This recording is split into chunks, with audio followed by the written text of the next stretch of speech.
Hello friends, welcome to real life story. और आज की स्टोरी है सासू माँ की बातों का गलत मतलब। बहुत अच्छी स्टोरी है, पूरी सुनिएगा और अपने सजेशंस कमेंट सेक्शन में ज़रूर दीजिएगा। आज स्वाति बहू अपने हाथों से रसोई में खाना बनाएगी। देखते हैं कितना स्वाद है बहू के हाथों में, सरला जी ने कहा। सरला जी जो कि स्वाति की बुआ सास है। सरला जी घर में सबसे बड़ी है और सभी उनका बहुत आदर करते हैं और कहीं ना कहीं उनका स्वभाव बहुत तेज भी था। कोई भी गलत बात उन्हें बर्दाश्त नहीं होती थी। जब तक सरला जी घर पर रहती तब तक अनुशासन का कड़ाई से पालन होता था।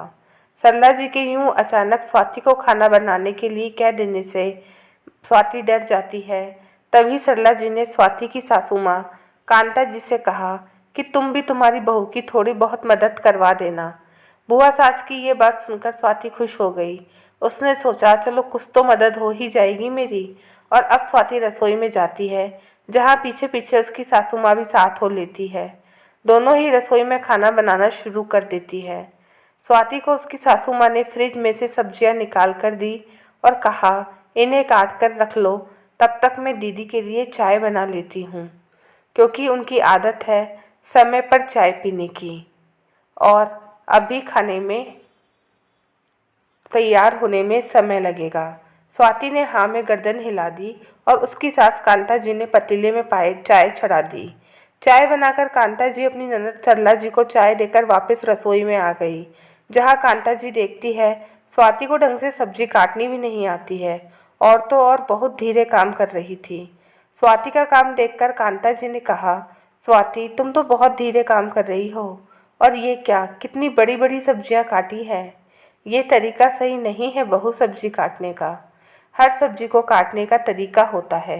चलो मैं तुम्हें बता देती हूँ।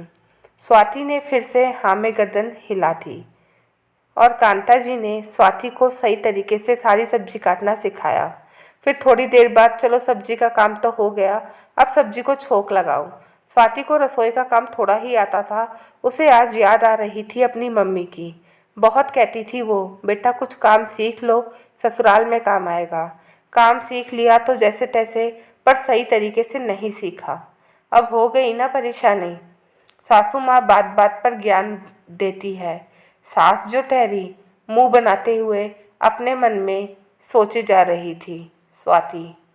जब तक स्वाति और कांता जी रसोई में खाना पका रही थी तब तक वह स्वाति को कुछ न कुछ काम सिखाई जा रही थी और साथ ही ये भी कहती जा रही थी कि बेटा कोई काम नहीं आए तो मुझे बताना, मैं सिखा दूंगी। तुम्हें जो भी आता है जितना भी आता है ठीक ही है, पर हर काम को करने का तरीका होता है।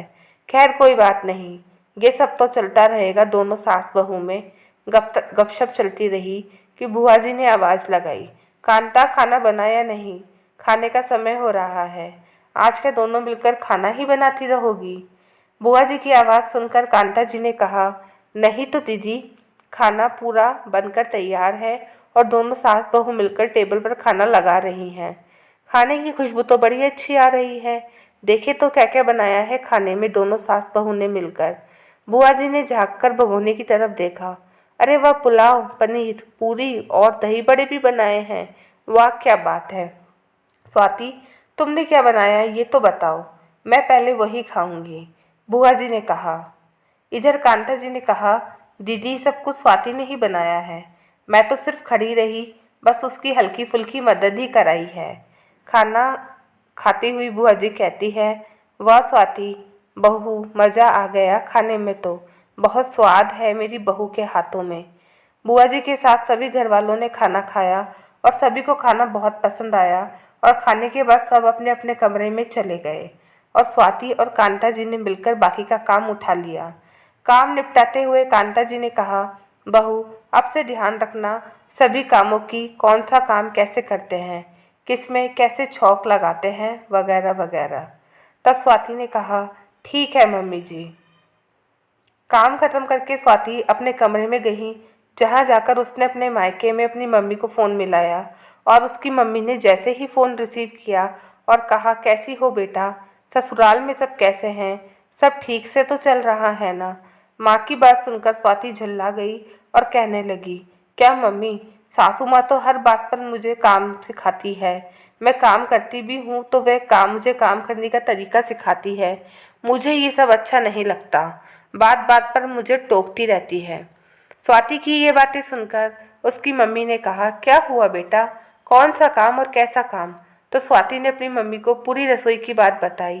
तो उसकी मम्मी ने कहा, स्वाति, एक तो तुम्हारी सासू माँ तुम्हें अच्छे के लिए काम सिखा रही है।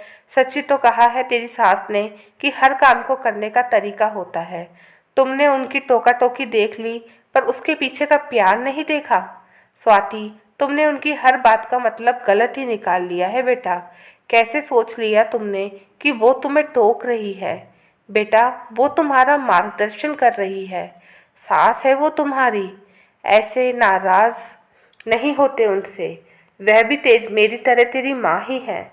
मैं क्या तुम्हें काम नहीं सिखाती थी? स्वाति ने माँ की बात पूरे इत्मीनान से सुनी और उसे अंदर से महसूस हुआ कि वो कितनी गलत थी। सास भी माँ की जैसे ही तो काम सिखाती है, पर मैं ही गलत मतलब निकाल बैठी। उनकी छोटी छोटी सीख में भी कितना प्यार छुपा था, कितनी परवाह थी मेरी। और तो और बुआ जी के सामने उन्होंने सारा रसोई के काम का श्रेय भी मुझे ही दे दिया। और एक तरफ मैं हूँ कि छोटी सी बात को लेकर बैठ गई हूँ। सही कहा है मम्मी ने कि बातों का गलत मतलब नहीं निकालना चाहिए, और ऐसे ही गलत मतलब के कारण कितने घर टूट जाते हैं। स्वाति मन ही मन दोनों माँ के प्यार व शिक्षा को पाकर खुश थी, और कहीं ना कहीं गलत मतलब के अंधकार से अब वो बाहर आ चुकी थी और अपने सासू माँ को धन्यवाद कहने के लिए कमरे से बाहर निकल चुकी थी। दोस्तों, आप बताइए, आपको स्टोरी सही लगी? अगर अच्छी लगी हो तो अपने सजेशंस कमेंट सेक्शन में ज़रूर दीजिएगा।